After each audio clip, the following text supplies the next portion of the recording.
Yeah. What arguments are being made by the government in favor of the executive order?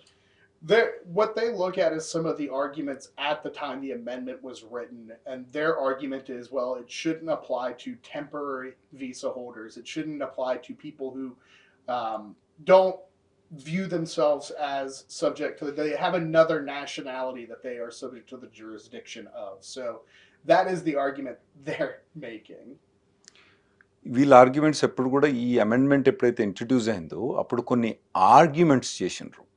Argument చేసిన కానీ అమెండ్మెంట్లో పెట్టలే, amendment పెట్టలే. So ఆ arguments వాళ్ళు వినిపిస్తున్నారే తప్పితే అమెండ్మెంట్లో ఉన్న కరెక్ట్ లాంగ్వేజ్ మాత్రం ఇంటర్ప్రిట్ చేశారు. అందులో వాళ్ళు ఏమంటారంటే అప్పుడు ఎవరో పార్లమెంట్ ఫ్లోర్లో ఏదో మాట్లాడిన దాన్ని పట్టుకొని వాళ్ళు ఇప్పుడు దాన్ని ఆర్గ్యుమెంట్స్ ఇప్పుడు చేస్తున్నారు. దట్ నాన్ ఇమిగ్రెంట్ వీసాస్కి అప్లై కాకూడదని ఇటువంటి అని వాళ్ళ అవి ఆర్గ్యుమెంట్స్ చేస్తుంది తప్పితే కాన్స్టిట్యూషన్ ప్రకారం అయితే అందులో ఏం కనబడతలేదు నాకు.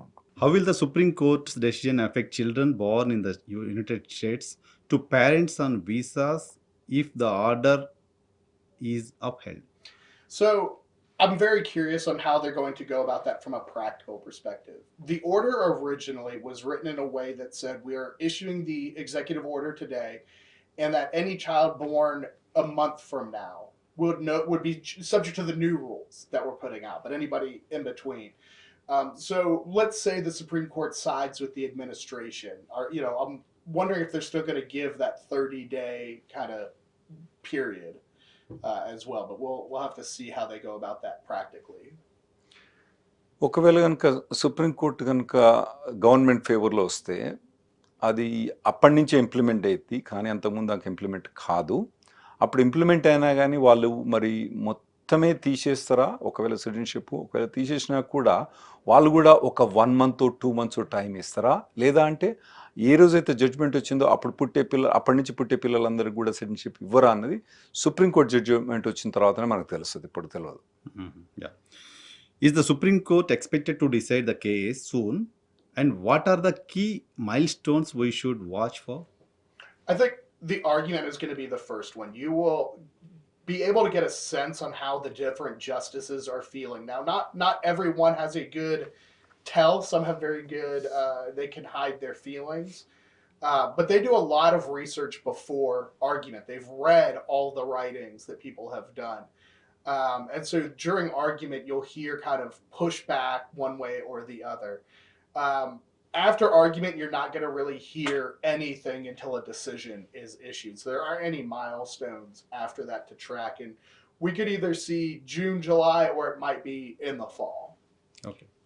ఈ మైల్ స్టోన్స్ అన్నది మనం ఏప్రిల్ నుంచే చూసుకోవాల్సింది. April 1st హియరింగ్ అప్పుడు జడ్జిలు ఏమి మాట్లాడతారు, వాళ్ళు లాయర్లను ఏం క్వశ్చన్ చేస్తారు, వాళ్ళు ఆల్రెడీ బాగా చదువుకొని ప్రిపేర్ ఉంటారు జడ్జిలు ఉంటారు కాబట్టి వాళ్ళు అప్పుడు ఏం క్వశ్చన్ వాళ్ళు అడిగేదాన్ని బట్టి మనం ఆ జడ్జిలు ఎటుపక్క లీన్ అవుతారో కొద్దిగా మనం జడ్జిమెంట్ చేసుకోవచ్చు. కొందరేమో చేసుకోవచ్చు అని ఖచ్చితంగా కూడా చెప్పలేము. కొందరేమో వాళ్ళు ఎటు సైడ్ పోతాననేది కొద్దిగా హైడ్ కూడా చేస్తారు వాళ్ళు, అట్లా కూడా ఉంటుంది. మనకి ఇది ఏప్రిల్ హియరింగ్ అప్పుడు కొద్దిగా క్లారిటీ ఉంటుంది మనకు, ఎందుకంటే కొన్ని స్ట్రాంగ్ ఒపీనియన్స్ వాళ్ళు ఎక్స్ప్రెస్ చేస్తే మళ్ళీ దాన్ని కౌంటర్ చేయడం వాళ్ళు కష్టం కాబట్టి వాళ్ళు అటుపక్క లీన్ అవుతారే అనే ఎక్స్ప్రెషన్ ఉంటుంది. ఒక హియరింగ్ అయిపోయిన తర్వాత జడ్జిమెంట్ మటుకు 1 నెల పట్టవచ్చు, 2 నెలలు పట్టవచ్చు, 3 నెలలు పట్టవచ్చు. అక్కడి నుంచి ఏది కూడా మనకు పబ్లిక్గా ఏమి ఇన్ఫర్మేషన్ బయటికి రాదు. హియరింగ్ అయిపోయిన తర్వాత జడ్జిమెంట్ వచ్చేదాకా అది వాళ్ళు జడ్జిలు డిస్కస్ చేసేది తప్పితే అటువంటి ఇన్ఫర్మేషన్ ఎటువంటిది కూడా ఎక్కడ కూడా బయటకు లీక్ కాదు. How important is the 1898 Supreme Court precedent in Wonkinak to the current case? I think it's going to be very big. Wong Kim Ark, is what we view as one of the seminal cases on birthright citizenship, where the Supreme Court held that is the correct interpretation of the 14th Amendment. There are some that say no, that shouldn't be how we view it. Obviously, the administration views it. The Supreme Court does look at their past precedent, their past cases to see how they might rule now. Now, things can evolve over time, but I'd be very surprised to see them overturn birthright citizenship. Yeah. Supreme court ఎప్పుడు కూడా ఇంతకుముందు అటువంటి case మీద అటువంటి type case మీద ruling చేసింది కాబట్టి ఈ Chinese national case, Chinese person, వాళ్ళ పేరెంట్స్ చైనీస్ పర్సన్, ఆ రూలింగ్ ఏదైతే ఉందో అది వాళ్ళు కంటిన్యూ అయ్యే ఛాన్స్ ఎక్కువ ఉంటుంది. నేను very surprise if they will go against it. అంటే నేను ట్రాన్స్లేషన్ కాక నేను అంటే ఈ చైనీస్ నేషనల్ ఏంటంటే అతనికి పిల్లోడు పుట్టిన తర్వాత వాళ్ళు ఏం చేసినట్టు ఆ పిల్లోని చైనాకి తీసుకుపోయి మళ్ళీ వస్తాను వాళ్ళు. వచ్చినప్పుడు ఇతను మా జ్యూరిస్డిక్షన్ కింద లేడు, ఎందుకంటే అతను పుట్టినప్పుడు పేరెంట్స్ మా జ్యూరిస్డిక్షన్ లేరని. కానీ యాక్చువల్గా అమెరికా గడ్డ మీద పుట్టిండు అబ్బాయి, కాబట్టి అతనికి కంపల్సరీ యూఎస్ సిటిజన్షిప్ ఇవ్వాల్సిందే అని సుప్రీంకోర్టు ఆర్డర్ ఇచ్చింది. So case 100 years back case అది. 100 years బ్యాక్ కేసు. ఓకే. మళ్ళా ఆ 100 years బ్యాక్ 1898 100 years దాటిపోయింది. సో 130 years 125 30 years అవుతుంది అప్పటి కేసు. అంటే అప్పటి నుంచి ఇప్పటిదాకా ఎప్పుడు కూడా ఏం చేయలేదు. ఇంకోటి ఏంటంటే ఈ Steven, how hard is it if the administration want to amend the constitution? It's very hard. We've had 27 amendments to the United States Constitution.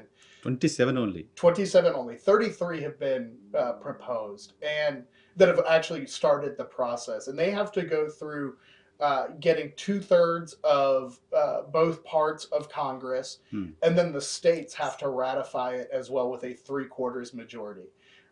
I'm not sure how much the listeners know about United States politics, but you can't get anybody. Telugu people know pretty well about. Yeah, you can't get anybody to agree on anything, let alone 2/3 or 3/4 majority. So I think it would. I mean, can it be done? Yes, they can amend the Constitution, but I think that would not be one that would probably go forward. ఈ 250 ఏళ్ళ హిస్టరీలో 27 సార్లనే మా constitution amendment అయింది. 250 ఏళ్లలో 27 సార్లనే మా constitution amend అయింది. Constitution amendment చేయాలంటే పార్లమెంట్లో 2/3 మెజార్టీ రావాలి. మళ్ళా తర్వాత స్టేట్స్ అన్ని 50 స్టేట్స్లో 38 స్టేట్ 2/3 స్టేట్స్ దీన్ని అప్రూవ్ చేయాలి. మీకు తెలుసో తెలియదో మా అమెరికన్ రాజకీయాలు కానీ మా దగ్గర అసలు ఉట్టి మెజార్టీ రావడమే కష్టం. ఈ 2/3 పార్లమెంటరీ రావడం, 2/3 స్టేట్స్లో రావడం అస్సలు ఇంపాసిబుల్. లీగల్లీ పాసిబులా అమెండ్మెంట్ చేయడం? పాసిబులే, కానీ పొలిటికల్లీ మాత్రం ఫీజిబుల్ కాదు. కాన్స్టిట్యూషన్ చేంజ్ చేయాలంటే పొలిటికల్ డెసిషన్ కాదు. పొలిటికల్ డెసిషన్ అంటే లీగల్లీ పాసిబుల్ అంటే అని చెప్తుండే అతను.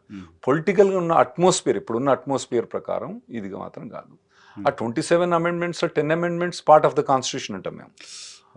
కాన్స్టిట్యూషన్ ఫ్రేమ్ అయినప్పుడే 10 amendments first amendments part of the constitution. So 17 only we need to count.